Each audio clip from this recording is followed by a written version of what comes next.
ਸਤਿ ਸ਼੍ਰੀ ਅਕਾਲ ਪਿਆਰੇ ਬੱਚਿਓ। ਅੱਜ ਦਾ ਆਪਣਾ ਵਿਸ਼ਾ ਹੈ ਨਜਾਬਤ ਦਾ ਜੀਵਨ ਤੇ ਰਚਨਾ। ਨਜਾਬਤ ਨੇ ਨਾਦਰ ਸ਼ਾਹ ਦੇ ਪੰਜਾਬ ਉੱਤੇ ਹੱਲੇ ਤੇ ਕਰਨਾਲ ਦੀ ਲੜਾਈ ਕਾਵ ਰੂਪ ਵਾਰ ਵਿੱਚ ਲਿਖਿਆ। ਇਹ ਹੱਲਾ 1739 ਈਸਵੀ ਵਿੱਚ ਹੋਇਆ।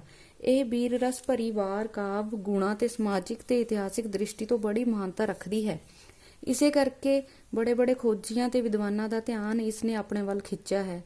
ਇਸ ਵਾਰ ਦੇ ਸਾਹਿਤਕ ਗੁਣਾਂ ਨੇ ਨਜਾਬਤ ਨੂੰ ਪੰਜਾਬੀ ਦੇ ਪਹਿਲੇ ਪ੍ਰਸਿੱਧ ਕਵੀਆਂ ਦੀ ਕਤਾਰ ਵਿੱਚ ਖੜਾ ਕਰ ਦਿੱਤਾ ਹੈ। ਵੀਰ ਰਸ ਭਰੀ ਕਵਿਤਾ ਦੇ ਪਾਰਖਾਂ ਦੇ ਦਿਲ ਵਿੱਚ ਨਜਾਬਤ ਦੀ ਬੜੀ ਕਦਰ ਤੇ ਕੀਮਤ ਹੈ। ਜੀਵਨ ਅਫਸੋਸ ਹੈ ਕਿ ਹੋਰ ਬਹੁਤ ਸਾਰੇ ਪੰਜਾਬੀ ਕਵੀਆਂ ਦੀ ਤਰ੍ਹਾਂ ਨਜਾਬਤ ਦੇ ਜੀਵਨ ਬਾਰੇ ਵੀ ਕੁਝ ਵਿਸ਼ੇਸ਼ ਪਤਾ ਨਹੀਂ ਲੱਗਦਾ। ਕੇਵਲ ਇੰਨਾ ਹੀ ਪਤਾ ਲੱਗਦਾ ਹੈ ਕਿ ਉਹ ਹਰਲ ਰਾਜਪੂਤ ਸੀ। ਪਿੰਡ ਮਟੇਲਾ ਹਰਲ, ਜ਼ਿਲ੍ਹਾ ਸ਼ਾਹਪੁਰ ਦਾ ਵਸਨੀਕ ਸੀ। ਹਿੰਦੂ ਰਾਜਪੂਤਾਂ ਵਿੱਚੋਂ ਮੁਸਲਮਾਨ ਬਣਨ ਤੋਂ ਬਹੁਤੀ ਦੇਰ ਨਾ ਹੋਣ ਕਰਕੇ ਅਜੇ ਇਸ ਵਿੱਚ ਕਈ ਹਿੰਦੂ ਸਮਾਜਿਕ ਖਿਆਲ ਮੌਜੂਦ ਸਨ, ਜਿਹੜੇ ਕਿ ਵਾਰ ਪੜ੍ਹਨ ਤੋਂ ਪਤਾ ਲੱਗਦੇ ਹਨ। ਸਾਹਿਤਕ ਖੋਜੀਆਂ ਦਾ ਖਿਆਲ ਹੈ ਕਿ ਵਾਰ ਨਾਦਰ ਸ਼ਾਹ ਦੇ ਹਮਲੇ ਈਸਵੀ 1730 ਤੋਂ ਲਗਭਗ 50 ਕੁ ਸਾਲ ਮਗਰੋਂ ਲਿਖੀ ਗਈ ਹੈ। ਇਸੇ ਕਰਕੇ ਇਹ ਮੰਨਿਆ ਜਾਂਦਾ ਹੈ ਕਿ ਨਜਾਬਤ ਦਾ ਸਮਾਂ 18ਵੀਂ ਸਦੀ ਦਾ ਆਖਰੀ ਸਮਾਂ ਹੈ, ਪਰ ਇਸ ਦਾ ਜਨਮ ਤੇ ਮਰਨ ਦਾ ਕੋਈ ਪਤਾ ਨਹੀਂ ਲੱਗਦਾ। ਪਰ ਉਸ ਦੇ ਜੀਵਨ ਬਾਰੇ ਪੜ੍ਹ ਕੇ ਇਹ ਪਤਾ ਲੱਗਦਾ ਹੈ ਕਿ ਉਹ ਚੰਗਾ ਪੜ੍ਹਿਆ ਲਿਖਿਆ ਆਦਮੀ ਸੀ, ਕਵਿਤਾ ਲਿਖਣ ਦਾ ਸ਼ੌਕੀਨ ਤੇ ਕਾਵ ਗੁਣਾਂ ਤੋਂ ਚੰਗੀ ਤਰ੍ਹਾਂ ਜਾਣੂ ਸੀ। ਉਸਨੂੰ ਰੋਮਾਂਟਿਕ ਪ੍ਰੇਮ ਕਹਾਣੀਆਂ ਨਾਲੋਂ ਯੁੱਧਾਂ, ਜੰਗਾਂ ਤੇ ਸੂਰਬੀਰਤਾ ਭਰੇ ਕਾਰਨਾਮੇ ਤੇ ਰਾਜਸੀ ਗੱਲਾਂ ਵਿੱਚ ਵਧੇਰੇ ਦਿਲਚਸਪੀ ਸੀ। ਇਹ ਵੀ ਪਤਾ ਲੱਗਦਾ ਹੈ ਕਿ ਨਜਾਬਤ ਰਾਵਲਪਿੰਡੀ ਦੇ ਇੱਕ ਪੀਰ ਸ਼ਾਹ ਚੰਨ ਚਿਰਾਗ ਦਾ ਚੇਲਾ ਸੀ ਅਤੇ ਉਸ ਕੋਲ ਜਾ ਕੇ ਰੂਹਾਨੀ ਸਿੱਖਿਆ ਲੈਂਦਾ ਹੁੰਦਾ ਸੀ। ਉਹ ਮੁਹੰਮਦ ਸ਼ਾਹ ਰੰਗੀਲੇ ਦੇ ਰਾਜ ਦਰਬਾਰ ਵਿੱਚ ਪੈਦਾ ਹੋਈ ਫੁੱਟ ਨੂੰ ਬੜਾ ਬੁਰਾ ਸਮਝਦਾ ਸੀ। ਨਿਜ਼ਾਮਲ ਮੁਲਕ ਨੂੰ ਇਸ ਨੇ ਬੜੀਆਂ ਲਾਹਨਤਾਂ ਪਾਈਆਂ, ਕਿਉਂਕਿ ਉਸਨੇ ਵਿਦੇਸ਼ੀ ਬਾਦਸ਼ਾਹ ਨਾਦਰ ਸ਼ਾਹ ਨਾਲ ਮਿਲ ਕੇ ਤੇ ਸਾਜ਼ਿਸ਼ ਕਰਕੇ ਹੱਲਾ ਕਰਵਾਇਆ ਤੇ ਦੇਸ਼ ਨੂੰ ਬਰਬਾਦ ਕਰਵਾਇਆ। ਉਹ ਖਾਨਦਾਨੀ ਉੱਚਤਾ ਦਾ ਹਾਮੀ ਸੀ ਅਤੇ ਇਹਨਾਂ ਪੁਰਾਣੇ ਖਿਆਲਾਂ ਨੂੰ ਮੰਨਦਾ ਸੀ ਕਿ ਰਾਜੇ ਤੇ ਹਾਕਮ ਬਣਨਾ ਉੱਚੇ ਖਾਨਦਾਨ ਦਾ ਹੱਕ ਹੈ।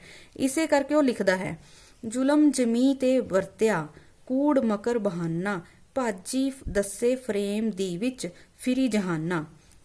ਇਤਿਹਾਸ ਨੂੰ ਪੜ੍ਹਨ ਵਾਲੇ ਇਹ ਦੱਸਦੇ ਹਨ ਕਿ ਨਾਦਰ ਸ਼ਾਹ ਇੱਕ ਆਜੜੀ ਸੀ। ਈਰਾਨ ਦੇ ਪਾਤਸ਼ਾਹ ਦੀ ਫੌਜ ਵਿੱਚ ਭਰਤੀ ਹੋ ਕੇ ਵੱਧਦਾ ਜਰਨੈਲ ਬਣ ਗਿਆ। ਫਿਰ ਬਾਦਸ਼ਾਹ ਨੂੰ ਕਤਲ ਕਰਕੇ ਆਪ ਬਾਦਸ਼ਾਹ ਬਣ ਗਿਆ। ਇਹ ਗੱਲ ਨਜਾਬਤ ਨੂੰ ਬਹੁਤ ਚੁਭਦੀ ਸੀ ਕਿ ਇੱਕ ਆਜੜੀ ਬਾਦਸ਼ਾਹ ਨੂੰ ਕਤਲ ਕਰਕੇ ਆਪ ਈਰਾਨ ਦਾ ਮਾਲਕ ਬਣ ਗਿਆ ਹੈ।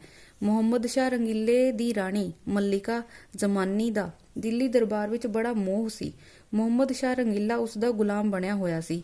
ਇਸੇ ਕਰਕੇ ਇਸ ਇੱਕ ਮਿਸਾਲ ਨੂੰ ਲੈ ਕੇ ਇਹ ਸਿੱਟਾ ਉਹ ਕੱਢਦਾ ਹੁੰਦਾ ਸੀ, ਮਰਦਾਂ ਦਾ ਦਬਦਬਾ ਖਤਮ ਹੋ ਗਿਆ ਹੈ, ਤੀਵੀਆਂ ਡਾਢੀਆਂ ਹੋ ਗਈਆਂ ਹਨ। ਇਸੇ ਕਰਕੇ ਬੜਾ ਅਨਰਥ ਹੋ ਗਿਆ ਹੈ। ਪਰ ਉਸ ਦਾ ਨਤੀਜਾ ਉਸ ਦੀ ਜਾਗੀਰਦਾਰੀ ਜ਼ਹਿਨੀਅਤ ਦਾ ਅਕਸ ਸੀ। ਉਸ ਸਮੇਂ ਦਾ ਦੇਸ਼ ਪਿਆਰ ਸ਼ਲਾਘਾਯੋਗ ਹੈ। ਇਹ ਨਿਜ਼ਾਮੁਲ ਮੁਲਕ ਨੂੰ ਦੇਸ਼ ਦਾ ਗੱਦਾਰ ਦੱਸ ਕੇ ਖੂਬ ਲਾਹਨਤਾਂ ਪਾਉਂਦਾ ਹੈ। ਨਾ ਕੀਤੀ ਨਮਕ ਹਲਾਲੀ ਯੂਫ ਤੁਰਾਨੀਆਂ, ਉਹਨਾਂ ਘਰ ਚੁਗਤੇ ਦੀਵਾਲੀ ਆਤਸ਼ ਆਣ ਕੇ। ਭਾਵ ਤੁਰਾਨੀ ਨਜਾਬਤ ਮੁਲਕ ਨੂੰ ਲਾਹਨਤਾਂ ਪਾਉਂਦਾ ਹੈ, ਜਿਸ ਨੇ ਨਿਮਕ ਹਰਾਮੀ ਕੀਤੀ ਤੇ ਚੁਗਤੇ ਖਾਨਦਾਨ ਦੀ ਪਾਤਸ਼ਾਹੀ ਵਿੱਚ ਲੜਾਈ ਦੇ ਭਾਂਬੜ ਬਾਲ ਦਿੱਤੇ। ਬੁਰਾ ਕੀਤਾ ਤੁਰਾਨੀਆਂ ਮੁੜ ਦੂਜੀ ਵਾਰੀ, ਉਹਨਾਂ ਦਸਤਾਰ ਮੁਬਾਰਕ ਆਪਣੀ ਚਾਹ ਆਪ ਉਤਾਰੇ।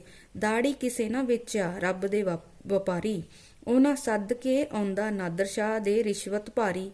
ਉਸ ਕੋਲ ਧੌਲੀ ਪਕੜ ਕੇ ਹਿੱਕ ਅੱਗੇ ਮਾਰੀ।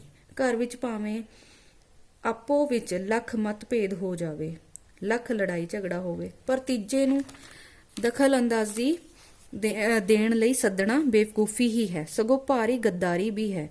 ਅੱਜ ਕੌਮਾਂਤਰੀ ਤੌਰ ਤੇ ਵੀ ਇਹ ਅਸੂਲ ਪ੍ਰਵਾਨ ਕੀਤਾ ਜਾਂਦਾ ਹੈ ਕਿ ਕਿਸੇ ਦੇਸ਼ ਦੇ ਵਸਨੀਕ ਜਿਵੇਂ ਮਰਜ਼ੀ ਆਪੋ ਵਿੱਚ ਹੀ ਨਜਿੱਠ ਲੈਣ, ਵੋਟਾਂ ਨਾਲ ਰਾਜ ਬਦਲ ਲੈਣ, ਭਾਵੇਂ ਸ਼ਸਤਰਾਂ ਨਾਲ ਲੜ ਕੇ, ਪਰ ਬਾਹਰ ਦੀ ਤੀਜੀ ਤਾਕਤ ਨੂੰ ਸੱਦਾ ਦੇਣ ਤੇ ਨਾ ਹੀ ਕਿਸੇ ਹੋਰ ਨੂੰ ਦਖਲ ਦੇਣਾ ਚਾਹੀਦਾ ਹੈ।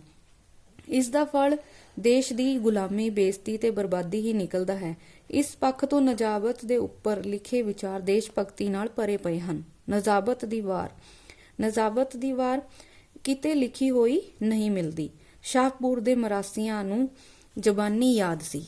ਉੱਥੇ ਇੱਕ ਅੰਗਰੇਜ਼ ਅਫਸਰ ਸਰ ਮੈਕਲਿਸਨ ਜਦੋਂ ਡਿਪਟੀ ਕਮਿਸ਼ਨਰ ਲੱਗਾ ਸੀ ਤਾਂ ਉਸਨੇ ਮਰਾਸੀਆਂ ਕੋਲੋਂ ਵਾਰ ਸੁਣ ਕੇ ਬਹੁਤ ਪਸੰਦ ਕੀਤੀ।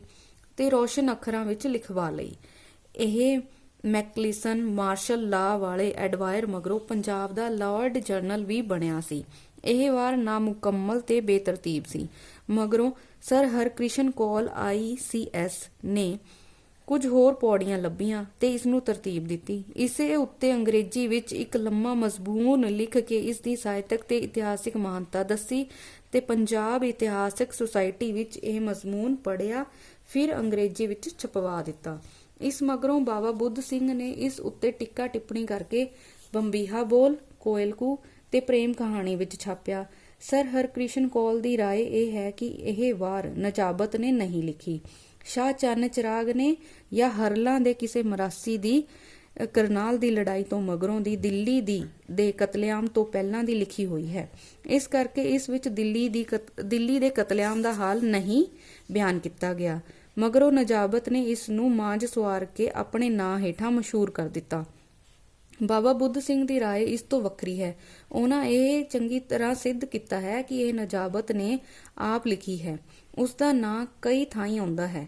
ਨਜਾਬਤ ਗੱਲਾਂ ਅਗਲੀਆਂ, ਵੱਡੀ ਗੋਟ ਮਾਰੀ ਸ਼ਤਰੰਜ ਦੀ।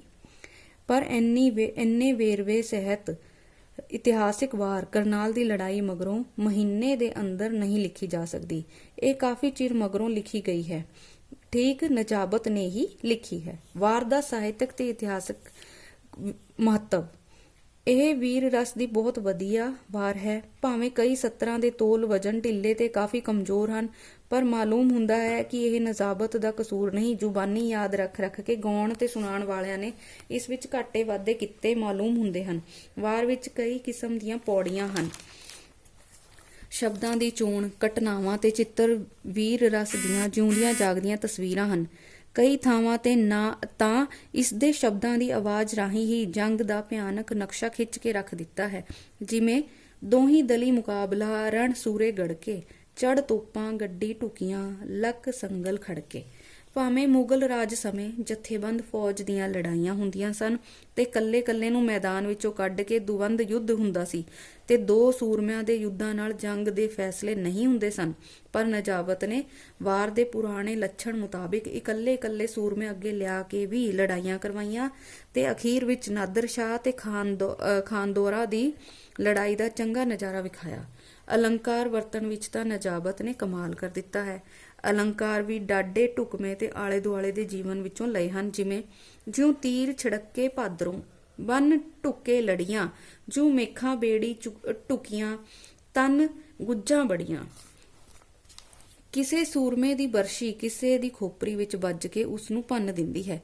ਇਸ ਤੇ ਨਜਾਬਤ ਲਿਖਦਾ ਹੈ, ਜਿਉਂ ਮਟਕੀ ਟੁੱਟੀ ਖੀਰ ਦੀ ਡਿੱਗ ਹੱਥੋਂ ਭਾਰੀ, ਜਾਂ ਜਿਉਂ ਮਟਕੀ ਪੰਨੀ ਗੁਜਰੀ ਦੀ ਦਹੀਂ ਖਿਲਾਰੇ।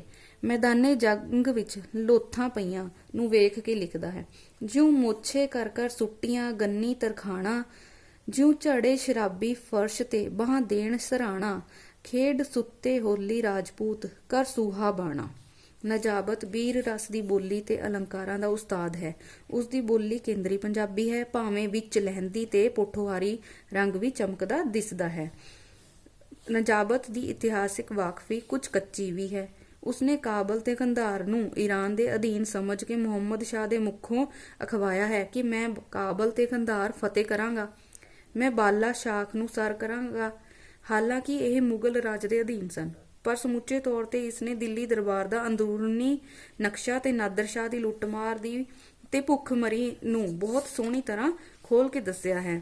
ਨਾਦਰ ਸ਼ਾਹੀ ਫੌਜ ਦਾ ਵਹਿਸ਼ੀਪੁਣਾ ਤੇ ਉਹਨਾਂ ਦੀ ਲੁੱਟ ਖਸੁੱਟ ਅਤੇ ਅਤਿਆਚਾਰਾਂ ਨੂੰ ਇਹਨਾਂ 4 ਸਤਰਾਂ ਵਿੱਚ ਉਹ ਕਿਵੇਂ ਚਿੱਤਰ ਕੇ ਰੱਖ ਦਿੰਦਾ ਹੈ। ਉਹਨਾਂ ਨੱਕ ਫਿੰਨੇ, ਸਿਰ ਤਾਬੜੇ, ਢਿੱਡ ਵਾਂਗ ਟਮਕੇ, ਉਹ ਫਿੱਕਾ ਨਾ ਹੰਢਾਵਦੇ ਦਾ ਭਾਈ ਸਕੇ। ਕੌਮ ਆਯੂਦ ਮਾਯੂਦ ਦੀ ਵੰਡ ਆਦਮ ਖਾਵਣ, ਸੋ ਮਰਦ ਇੱਕ ਇਸਤਰੀ। ਨਜਾਬਤ ਦੀ ਬਾਰ ਉਸ ਵੇਲੇ ਦੇ ਖਾਨਦਾਨੀ ਸ਼ਹਿਨਸ਼ਾਹੀ ਦੇ ਵਿਗੜੇ ਹੋਏ ਨਿਜ਼ਾਮ ਤੇ ਯੁੱਧਾਂ ਜੰਗਾਂ ਵਿੱਚ ਤਬਾਹੀ ਬਰਬਾਦੀ ਦਾ ਨਕਸ਼ਾ ਬਹੁਤ ਚੰਗੀ ਤਰ੍ਹਾਂ ਖਿੱਚ ਕੇ ਵਿਖਾਉਂਦੀ ਹੈ। ਉਸ ਸਮੇਂ ਦੇ ਸਮਾਜਿਕ ਰਸਮਾਂ ਰਿਵਾਜਾਂ ਨੂੰ ਚੰਗੀ ਤਰ੍ਹਾਂ ਦੱਸਿਆ ਹੈ। ਜੰਗ ਵਿੱਚ ਕਲ ਤੇ ਨਾਰਦ ਕਲਯੋਗਣਾ ਨੂੰ ਲਿਆਉਣਾ ਹਿੰਦੂ ਮਿਥਿਹਾਸਿਕ ਕਹਾਣੀਆਂ ਵਿੱਚੋਂ ਲਿਆ ਗਿਆ ਹੈ। ਮੁਸਲਮਾਨਾਂ ਵਿੱਚ ਕਲਯੋਗਣਾ ਨਹੀਂ ਮੰਨੀਆਂ ਜਾਂਦੀਆਂ। ਨਜਾਬਤ ਦੀ ਵਾਰ ਸੱਚਮੁੱਚ ਇੱਕ ਬਹੁਮੁੱਲਾ ਸਾਹਿਤਕ ਰਤਨ ਹੈ। ਇਸ ਦੀ ਸਮਾਜਿਕ ਤੇ ਇਤਿਹਾਸਿਕ ਕੀਮਤ ਵੀ ਬਹੁਤ ਜ਼ਿਆਦਾ ਹੈ। ਪੰਜਾਬੀ ਸਾਹਿਤ ਦੇ ਇਤਿਹਾਸ ਜਗਤ ਵਿੱਚ ਇਹ ਸਦਾ ਚਮਕਦੀ ਰਹੇਗੀ। ਧੰਨਵਾਦ।